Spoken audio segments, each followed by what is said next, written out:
I just want to say an enormous welcome and a thank you to everybody for being here. For those of you that have not met me or do not know me, I am Sian Mooney. I'm the Dean of the O'Neill School of Public and Environmental Affairs, and I'm so happy that we're all joined together to have this lovely culminating event for our 50th anniversary.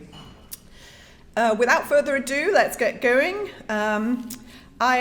We have so many faculty, students, alumni, and staff and friends here today. It's such a testament to the passion that people feel about our school, that you'd make it a point to come from many areas of the world throughout the country to support us in this milestone. And I know that many of you have flown in from different places. A lot of people here also just came from Indianapolis. Several people came up from Bloomington. So thank you all. So, to open our celebration, it is my very great honor to introduce an exceptional leader and visionary in the world of higher education, Dr. Pamela Whitten. She is our esteemed president of Indiana University, and she is exactly the kind of example of the kind of innovation, dedication, and unwavering commitment that is required to lead a university, a complex business in today's world.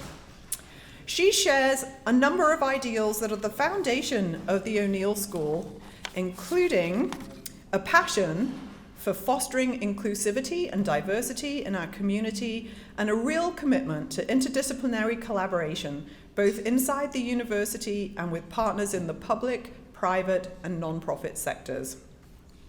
She's consistently working to forge new frontiers in research, scholarship, and higher education, and the O'Neill School is thrilled to have her here with us today. Ladies and gentlemen, please join me in extending a very warm welcome to President Pamela Whitten.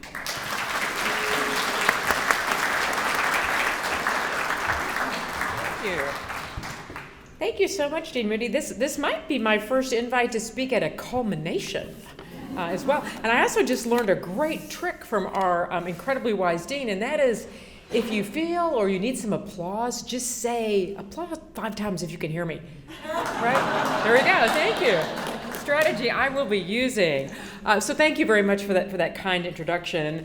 And I certainly want to send a thanks and a shout out to the students and the faculty and the staff of the O'Neill School who are all here with us, including our former students, our alum that are here with us today as well.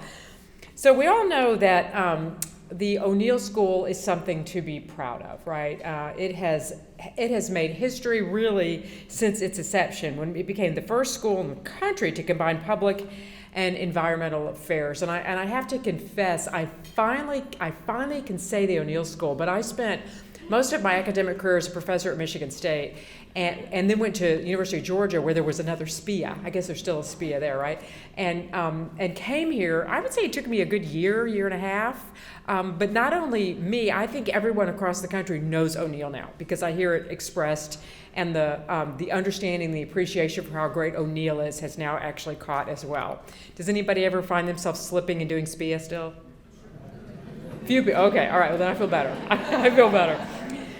So since then, since its inception, the O'Neill School of Public and Environmental Affairs has really grown to become a world leader, and you guys know this, ranking as the #1 graduate school in the nation for public affairs by U.S. News and World Report. And I always want to say that that's exactly right. I always like to say, rankings are a funny thing. We pay attention to the ones we like, right? And this is a particularly good one. And obviously, O'Neill has top-ranked programs in environmental policy and management, public finance and budgeting, public management and leadership, and of course, nonprofit management as well. And the Indianapolis campus is actually ranked #2 in the nonprofit management specialty, making the O'Neill School the only school in the United States to hold the top 2 spots in any specialty as well. Somebody was excited by that. So, are we okay? That's okay. Okay. All right. She's okay. All right. So more important than these rankings are the many outstanding graduates the school has produced who work around the state and around the world to identify, define, and help resolve some of the most challenging problems, of course, in our nation. So in 2019, the school was renamed, of course, as we know, in honor of the former Secretary of the United States Treasury and IU alumnus Paul O'Neill, in recognition of his just amazing career in the private and public sectors, accompanied by an incredibly generous $30 million gift from his family to support programming within the O'Neill School as well. And so the past 50 years have been filled with tremendous success for the O'Neill School, for students, for faculty, and the communities that the school has served, so many communities that the school has served. And so as we look to the future of the O'Neill School, right, because it's only 50 years young, and to some of us in the room, 50 years is young, frankly, as well, but we really can expect to build on this foundation in wonderful ways. So across all of our campuses at Indiana University, across the whole state, we've begun to implement a very ambitious strategic plan known as IU 2030, which consists of this university-wide plan and 8 campus-specific strategic plans to really guide IU for the next 7 years. And so the 3 strategic pillars that really drive or guide this plan for us include advancing student success and opportunity. Students are always first to us, the center of the universe. Second pillar is expanding the university's research and creative activity and strengthening IU's unwavering commitment to serving communities in Indiana and across the world is our third pillar. And so under the wonderful leadership of Dean Mooney, the O'Neill School has launched its own strategic plan and thoughtfully aligned the plan with IU 2030 as well. So we look forward to really just wonderful things coming forward from the school. So in the years ahead, the O'Neill School will enrich student learning experiences, bridge the gap between classroom learning and careers. We know that is so important. We can no longer just assume that all the good learning happens in the traditional classroom, but we recognize how much has to be through innovative opportunities and experiences for our students, and O'Neill is so well poised to really be a national leader in innovative learning for our students. The school is going to engage students more comprehensively. Obviously, it fosters a welcoming environment and provide opportunities for growth, including additional leadership programs as well. The school plans to expand the scope and global reach of its research enterprise, plans to increase opportunities for undergrad and graduate student research, and build research collaboration between other IU schools and O'Neill's strength in science and policy. And I know that as we look across all of Indiana University, there are many schools, from Kelly to the college to public health, that I know are very excited at the opportunity to partner with Kelly and really answer the world's challenging issues and problems.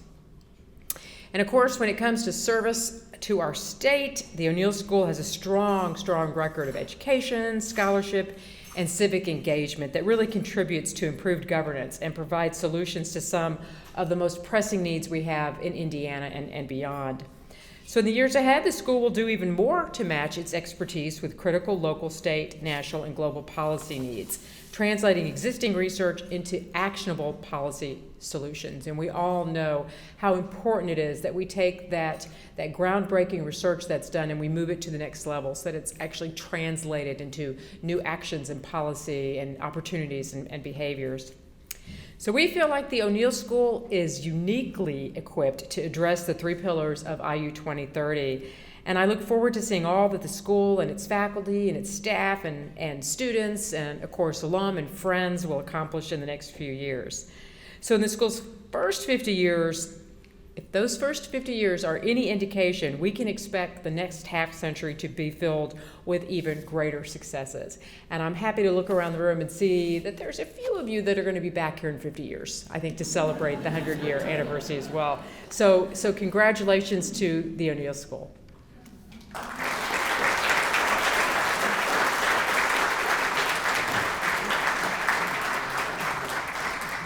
To me, leading for the greater good is getting out of bed every day, trying to make the world just a little bit better. Everyone in Any capacity has the opportunity to do that, no matter what their role is in society, and I think it's our responsibility to do so. My hopes and aspirations for the O'Neill School is that it will continue to produce outstanding alumni who will go out and do great things. I hope that we can continue to bring in those exciting faculty and students that want to be in this space and that are also excited about fulfilling our mission of leading for the greater good, whatever that means for all sorts of different people.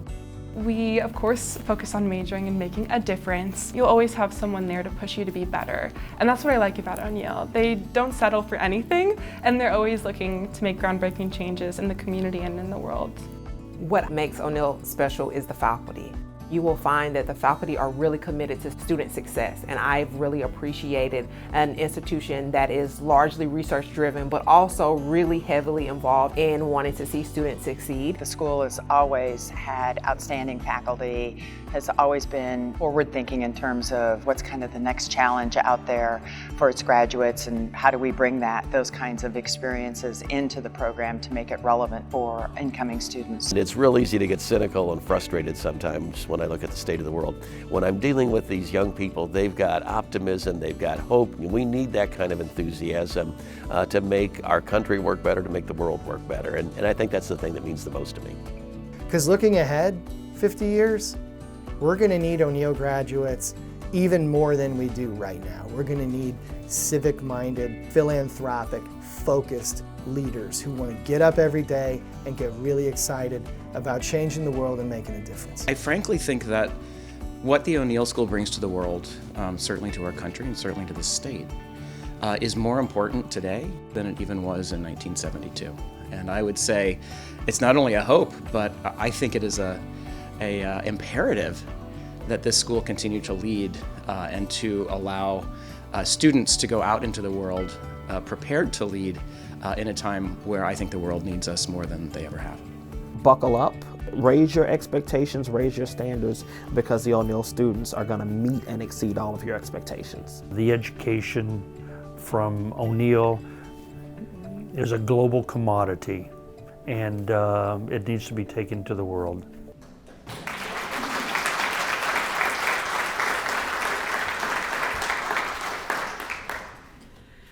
Well, congratulations to all of you that made the school what it is. I think that was a very inspiring video.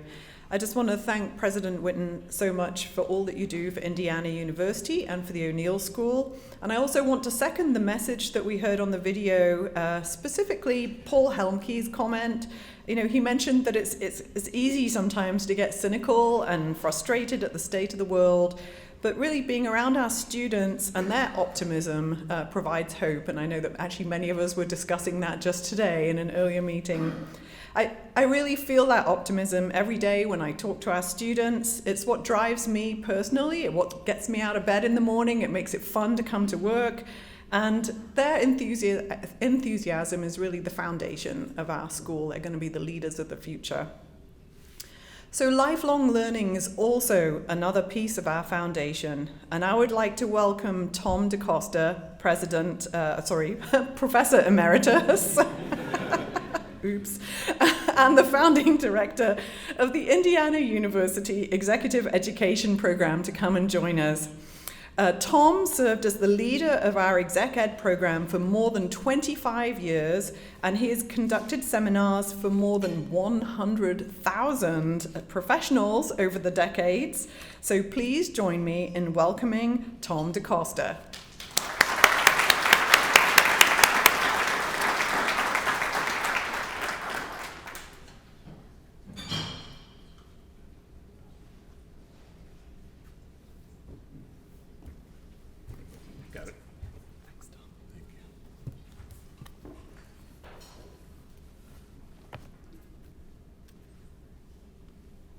We frequently observe crowds at athletic events supporting their respective teams by cheering, "We're number one." Much of that, of course, is hallucination, dire hope, but we can legitimately say, in O'Neill, SPIA, we are number one.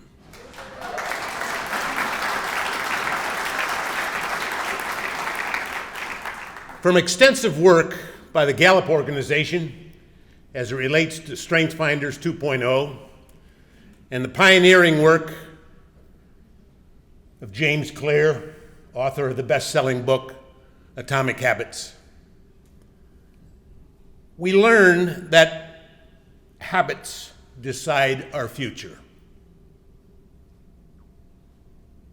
What elevated O'Neill Public and Environmental Affairs to number one? What did it? Well, it was a bias for excellence, built on habits and ultimately translated into a culture of excellence. We believe in excellence. But at the same time, we can cheer our number one status. We also need to consume the rather sobering message of Marshall Goldsmith in his best-selling book, What got us here won't get us there. Today, we conclude a year of celebration, rightly labeled as Culmination. But we conclude with a challenge for the coming decades. In constructing my remarks for this evening, I thought of three things. I thought of context, I thought of celebration, and I thought of challenge. In the spirit of context, I pridefully say to you, I have been here for more than 50 years. More than 50 years ago, the then Chancellor John Ryan asked 6 of us from across the university to come together, meeting frequently in Bloomington, to put in front of him a proposal for a new school. And out of that work activity, subsequently approved by the Faculty Senate and ultimately by the Commission for Higher Education, one of the first new schools in many, many years, we got our beloved SPIA. A combination of social sciences and environmental sciences. The President referred to that as one of our unique characteristics. But we were a lot more than just that. We were to be interdisciplinary, which represented a significant challenge, particularly a challenge for our faculty, and up to the task they adjusted. You know, I'm not sure that as I think about the other 5 people who sat at that table, putting together this entity called SPIA, I'm not sure that any one of us had the self-confidence in what we had produced to say, in 50 years, they're going to be number one. I don't think so. But we did it. Amongst the critical elements in that proposal, there were 3. One was a commitment to a superior classroom experience. Another anchor, applied interdisciplinary research. And then a characteristic or an anchor that really kind of distinguished us from many other schools, and that was indeed our commitment to service. Service to Indiana, its many communities, and beyond. These anchors, by the way, what really, I think, gave us the opportunity to continue to mature to the level we've achieved We regularly engage in a health check process in which we ask the question, what do we need to continue doing? What do we need to start doing? And finally, what do we need to stop doing? That rather kind of just baseline approach to a health check of the institution, in my mind, led us to where we are today. We were constantly seeking out improvement. Now, I found it quite interesting in reading President Whitten's charge to us for the Strategic Plan 1930 that student success was at the top of the list, followed by transformative leadership and creativity, and followed by service to Indiana and beyond. Had we in SPIA never heard those words before? We'd heard them for more than 50 years. What an alignment. What an alignment opportunity we have in front of us. In the matter of celebration, it's kind of just a pattern that when we celebrate in academia, we tend to highlight student achievements and we tend to highlight research activities. But in SPIA, we highlight a third element, and that is service. And I wanted to just kind of give you, and that's part of our uniqueness, and I wanted just to give you just kind of a friendly reminder of what that service commitment looks like by way of a snapshot. The state revenue forecast, the State Tax Commission, the implementation of the Intergovernmental Personnel Act, public sector labor relations consultations and guidance for school corporations throughout Indiana, the Service Corps for Indiana. We've got thousands of internships that we have delivered for our communities in this state.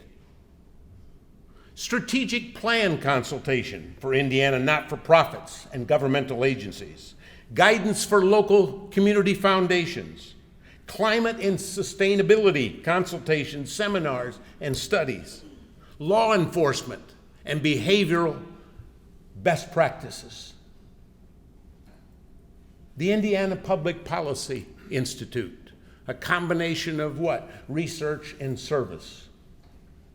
My goodness gracious, that's just a snapshot. But I thought, since we all tend from time to time to want a metric, I was particularly captured by this metric. For the academic year 2015 through 2016, this campus, IUPUI, SPIA, 60,367 hours of community engagement. Let me say that again, one more time. 60,367 hours of community engagement, for sure.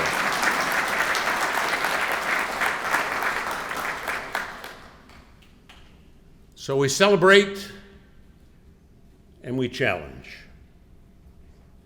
I wanted to share with you, in the spirit of challenge, 5 wisdoms.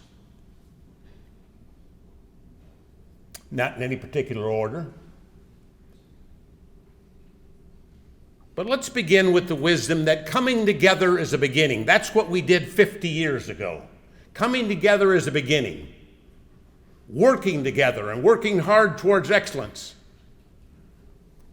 keeps us moving. But the biggest single challenge in organizational performance is to do what? Is to sustain that high level of performance. It's one thing to get there, it's another thing to stay there, to put it bluntly.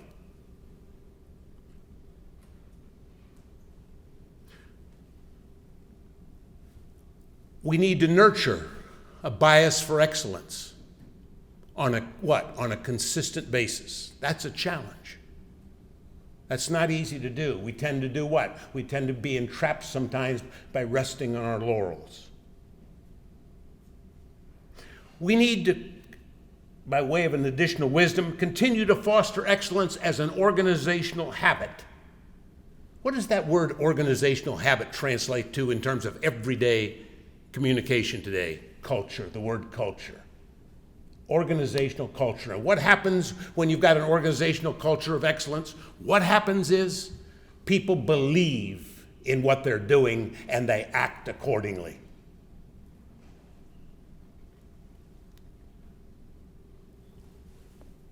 In the spirit of positive reinforcement, let me share with you this thought. Remember, we have done it before, we can do it again. We've done it before and we can do it again.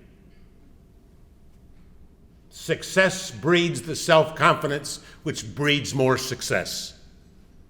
We're pump primed for it. And finally, to O'Neill students, donors, faculty, staff, what we are today is what we have been. What we are today is what we have been. What we will be tomorrow is dependent upon what we do now. For us to be, for decades to come, number one, we have to do what? We've got to adopt that and practice on a consistent basis that bias for continuing excellence. So we come full circle. In the spirit of Marshall Goldsmith, his charge, what got us here, got us to number one, and rightly we should celebrate, won't get us there unless we continue to do the things that got us to number one in the first place. Thank you.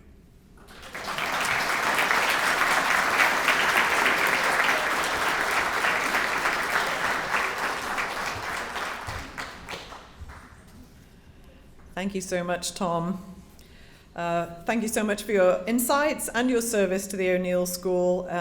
Most certainly our school would not have enjoyed the reputation it does without all that you have accomplished in your career. So next, it's my honor to welcome our next speaker, Raven Rigel. Raven was born in Mesa, Arizona, and earned a bachelor's degree in political science, theater, and performance, as well as Africana Studies from IU Indianapolis. She's currently pursuing an MPA from the O'Neill School with a focus on innovation and social change. She spent more than 3 years as the executive director of the Indiana Black Legislative Caucus and is the 2022 recipient of the Indiana Commission for Women Young Women of Promise Torchbearer Award. Please join me in welcoming Raven Rigel.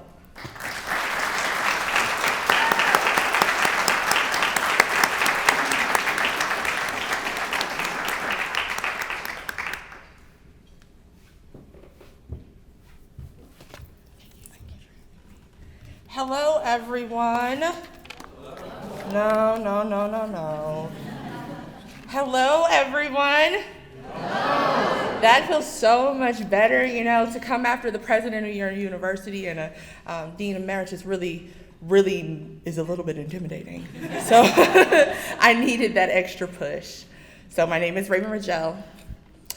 I'm not going to take up much of your time. I'm not going to claim to be the best in the world. I just want to give you a few words. Is that all right? Yeah. It's truly an honor for me to be here with you this evening. If you know anything about my journey, then you know what this moment means for me. You see, as an undergraduate, I experienced homelessness. I marched and put on a brave face as a student leader on campus, but I was starving. I was scraping all that I had, pulling myself to the edge, and Dr. Rhonda Henry Anthony watched me in one of her classes and knew something was wrong. She asked me to see her after class, and without force, she gently asked, "Are you okay?" I wasn't. And I just have to be honest. I told her what had been happening and that I had been afraid to call my mom because I didn't want to burden her. She said, "That's okay. Apply for Olanian. Apply. I think you'll be fine." So I got that full scholarship and that stipend, and I was able to finish my Africana Studies degree. I was able to finish my undergrad. The scholarship saved my life. I finished it and I entered into a career of politics.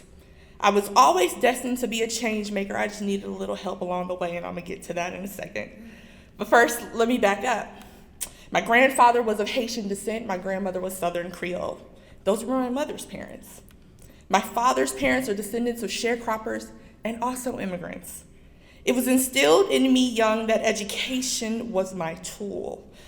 My mother was a single mother, and she was unable to finish her bachelor's because she had to return home, work, and support her younger siblings to help her parents because they were older and sick. She worked hard as an EMT, but she was intent on me knowing that we were building our generational wealth because her grandmother was a slave, and what land the family did have was actually burned down by the Ku Klux Klan. Education has saved my life. And as descendants of freedom fighters, I found freedom in the words and on pages of books in Drs. Etienne, Turner, Turley, and Tucker Edmonds' courses to which I wouldn't have had access to without scholarships. I come to you bearing greetings from freedom fighters, ones who burned down sugarcane fields and dared you to challenge the notion that they weren't free, and I stand before you with fire in my veins because I am armed to the teeth. My weapons aren't a machete. They're these degrees, and they ain't for everybody. This life is not for everybody. And as I grew and matured, I recognized that I needed a few more tools. I needed to sharpen them. I knew I needed my master's in public affairs and that O'Neill, a #1 school, was the place for me. I knew that O'Neill would give me what I needed and challenge me for the better. I also have an affinity to IU, you know, but what? But I was actually worried that no one would listen to the Black girl who was a descendant of slaves and freedom fighters. So I entered into my program really apprehensive and with imposter syndrome, but a dream. But this time I had a place to stay, still not enough money, but I emailed Debbie. Where's Debbie? And I was honest again, hoping that somebody would just believe in me. And it's almost like Debbie knew that the wind beneath my wings was becoming thin and that I needed an extra lift. So there she came with more opportunities. Hey, don't forget to apply for scholarships. And so entered the Philip Rutledge Scholarship, another scholarship that saved my life. And now, a short time after, I know that it is not the degrees that make people listen to me, it is my conviction. That conviction is stronger because of the journey it took for me to get here. And the best part about a degree program like the MPA program is that if you're lucky, you can find your reflection in the coursework. I came alive with papers about redlining and Cabrini Green, challenging budget courses with Professor Guevara. Where is he at? I cried daily, didn't I?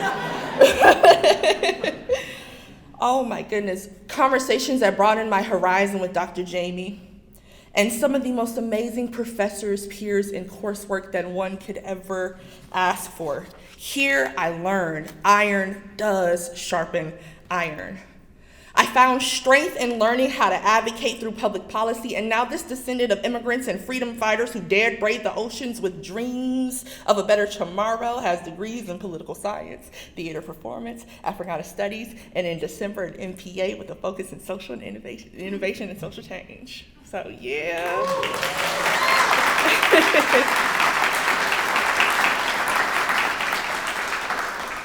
And this is where I get to flex. Because my mother, who couldn't finish her bachelor's degree because she had to sacrifice for her family, come back home and help her siblings get through school, gets to watch her daughter travel back and forth to Washington, D.C., be an alum of the esteemed Congressional Black Caucus Policy Institute, a recent member of the Stanley K. Lacey Executive Leadership Series, Class 47, what?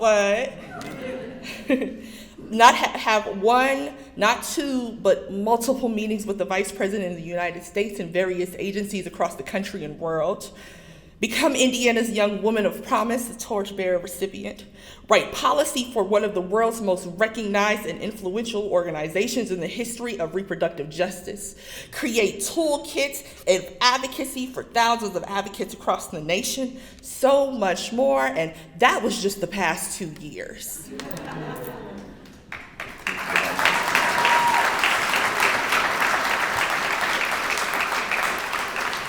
I'm telling you this because scholarships at O'Neill saved my life. And as I continue to move the needle forward in my field of political advocacy, I shall carry the tools that I have received here with me everywhere I go. I am the bridge between my community and politics. And there is no denying that without this school, without this journey, I would not be who I am today. My name is Raven Rigel. It is such an honor to have been with you this evening. I am a living proof of what O'Neill stands for and what it looks like when an investment is made. If you follow me on social media, they call me the presidential Barbie, and I'm reporting for duty. I am always here to charm, disarm, and sound the alarm, thanks to O'Neill. So I need you to go out there, change the world, and be impactful. Thank you.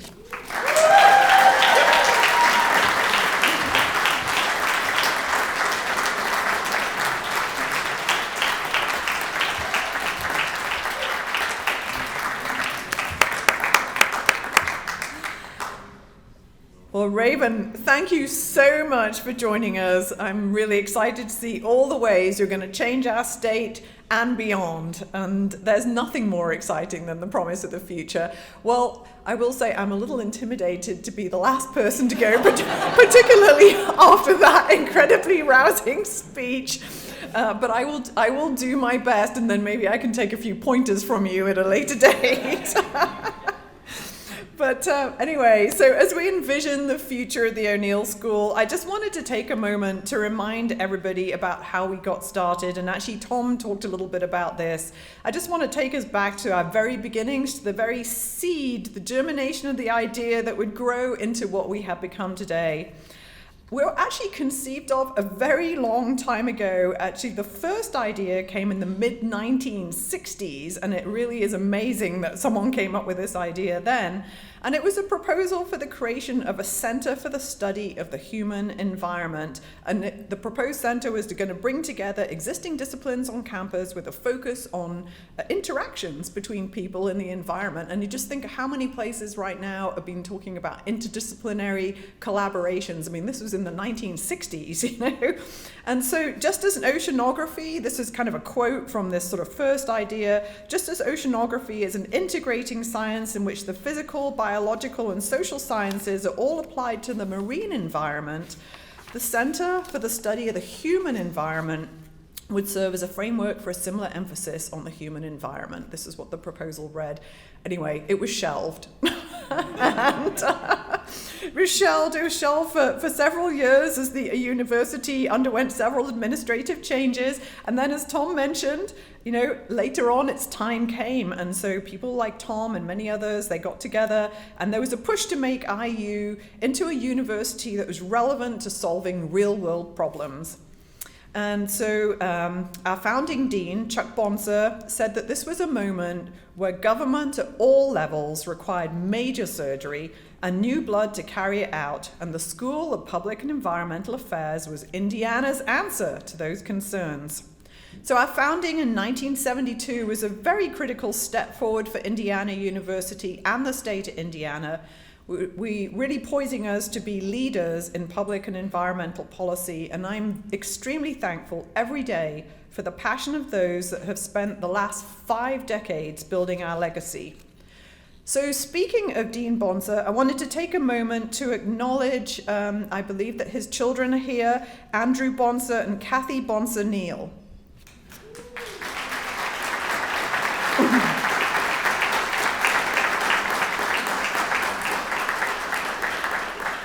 Thank you. They're joining us this evening, and they're bringing their father's passion and vision. He was unable to join us this evening, but thank you so much. Please send our best to your father.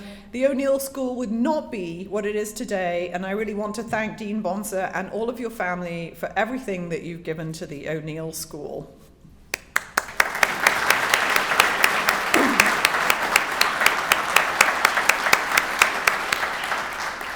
So during our first 50 years, our impact has been felt throughout the university, the state of Indiana, and the country, and candidly, the world. Our faculty are world-renowned researchers known for their innovation and leadership. We've had a Nobel Prize winner roaming our halls, and the groundbreaking work being conducted on both our Bloomington and Indianapolis campuses makes headlines on nearly a daily basis. That impact is going to continue because we are just getting started. I agree with Tom. What got us here is basically going to be the foundation for our continued innovation. We do already have a forward-facing mindset that supports innovations to meet the complex issues of the future. And I think our dedication to excellence and building on this wonderful foundation is going to take us into the future. So, in the next 50 years, what do we have to look forward to? And I think really a lot. Our students are going to be prepared to use cutting-edge technologies, including artificial intelligence and machine learning. We're working on training people to use real-time environmental measurements, big data, and importantly, we still continue to bring a multidisciplinary lens, a multi-perspective lens to really these complex problems that are facing society. Our students are going to have the opportunity to drive collaborative efforts to address global challenges. They transcend borders and they find common ground to achieve shared goals while improving the lives of people worldwide. At the O'Neill School, we're able to prepare students for leadership and societal contributions through our technical training and expertise, coupled with opportunities such as our Civic Leaders Center, which just celebrated its 10th anniversary, our Washington Leadership Program, which places O'Neill students in Washington, D.C. to be mentored by people at the highest levels of government. We have our Indiana Leadership Program, which provides student internships so that students can earn real-world experience in communities close to our home. We also have our Rising Leaders Program and our Next Generation Leadership Program. And all of these help build leadership and communications skills in our students and provide opportunities. And many of these opportunities actually keep our graduates here in the state of Indiana, as well as those that go out to the world. But it's a really wonderful engine.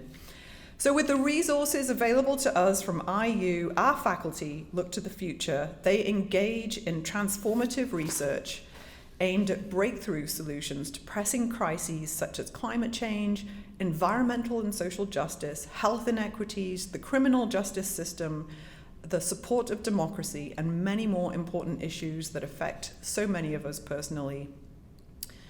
Over the next few years, we are of course going to continue to partner with governments, businesses, and nonprofit organizations to develop sustainable policies and practices that will protect our environment and our citizenry. Many of you that are here today are our alumni, and you're already engaged in making incredibly valuable contributions to Indiana, the US, and beyond.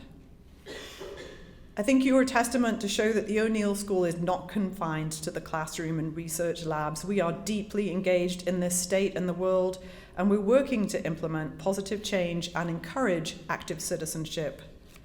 We have many new initiatives planned for the future, and we're already working on them, and some of you heard about them today. We're including and planning an O'Neill Center for Leadership and Public Service, which will be a hub for leadership education and training for students, and as well as the extended community. We're also expanding and reshaping our curriculum. We're currently working with major employers in this area, working on the new skills that are really needed to lead in the area of environment and sustainability. and to prepare our students for these really dynamic and quickly evolving careers. Our faculty, they continue to push the boundaries of research. And so, for example, we are leaders in exploring actually non-animal models for environmental and precision toxicology. This could bring drugs to market much faster than currently, as well as also being able to identify toxic chemicals in the environment. We have nature-based climate solutions. We have people that are studying the evolving criminal justice system and also the role and robustness of non-profit organizations, healthcare, social justice and equity, among so many other areas. Additionally, we have a very strong commitment to diversity and inclusion, and that's going to continue to be unwavering, allowing our O'Neill School to be a model for equity and justice. Thank you.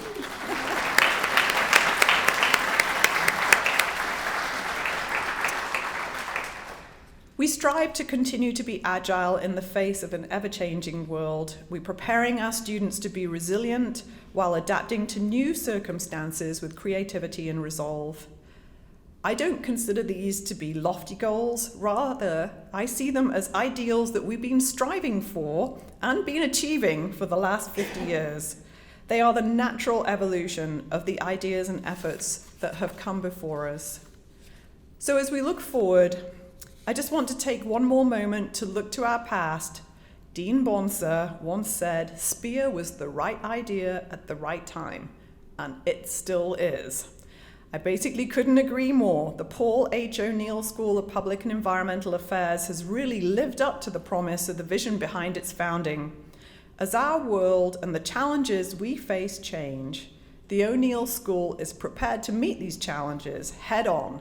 We're going to make a difference by leading for the greater good. And I just want to thank each and every single one of you for joining us here in this celebration.